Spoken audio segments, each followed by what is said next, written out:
नमस्कार, देशोन्नती संपादकीयमध्ये मी ऐश्वर्या शिंदे आपलं स्वागत करते। गेल्या आठवड्यात महाराष्ट्रातील राजकीय पलटवार जो काही खेळ झाला त्याची तुलना बुद्धिबळाच्या खेळाशीच होऊ शकते। कोण कोणत्या चाली कशा खेळत होता, कुणाचा घोडा अडीच घरे चालला, कुणाचा उंट तिरका चालत होता आणि कुणाचा राजा जेरबंद झाला, या सगळ्याचा लेखाजोखा मांडायला अजून काही दिवस लागतील इतका हा खेळ गुंतागुंतीचा होता।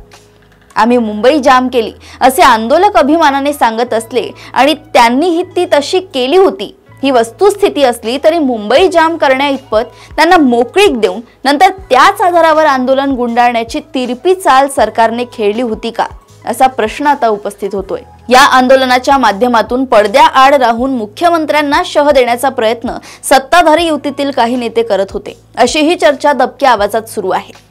परंतु मागच्या अनुभवातून शहाण्या झालेल्या मुख्यमंत्र्यांनी यावेळी स्वतः कुठेही समोर न येण्याची किंवा कोणतेही वक्तव्य न करण्याची काळजी घेतल्याचं दिसतंय। हे आंदोलन हाताळण्याची सगळी जबाबदारी त्यांनी मंत्रिमंडळाच्या उपसमितीकडे आणि त्या माध्यमातून आपल्या खास लोकांकडे सोपवली होती। मुख्यमंत्री पडद्यासमोर दिसत नसले तरी पडद्याआडून प्रत्येक हालचालींवर त्यांची बारीक नजर होती। प्रत्येक खेळीच्या संभाव्य बऱ्या वाईट परिणामांचा अभ्यास करूनच ते पडद्यामागून सूत्र हलवत होते। काही गोष्टी त्यांच्या अपेक्षेनुसार घडत होत्या तर काही त्यांनी घडवून आणल्या। या आंदोलनात निर्णायक भूमिका उच्च न्यायालयाने बजावली हे स्पष्टच दिसतंय।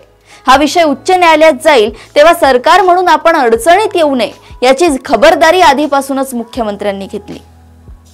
त्यांच्या सुदैवाने उच्च न्यायालयाने त्यांच्या अपेक्षित निर्देश दिले आणि पुढच्या खेळात त्यांच्यासाठी सोप्या ठरल्या। हा खेळ इतक्या कुशलतेने संपवण्यात आला की कोण जिंकले आणि कोण हरले यावर अजूनही तज्ञांमध्ये मतमतांतरे दिसतायत। एक मात्र निश्चित की या संकटातून आपली मान अलगद सोडवून घेण्यात मुख्यमंत्री यशस्वी झाले। आपल्या अंतर्गत राजकीय विरोधकांना त्यांनी पुन्हा एकदा मात दिली आहे। अशाच राजकीय घडामोडी व अपडेट सोबत पुन्हा भेटूया देशोन्नती संपादकीयमध्ये। बघत रहा देशोन्नती। नमस्कार।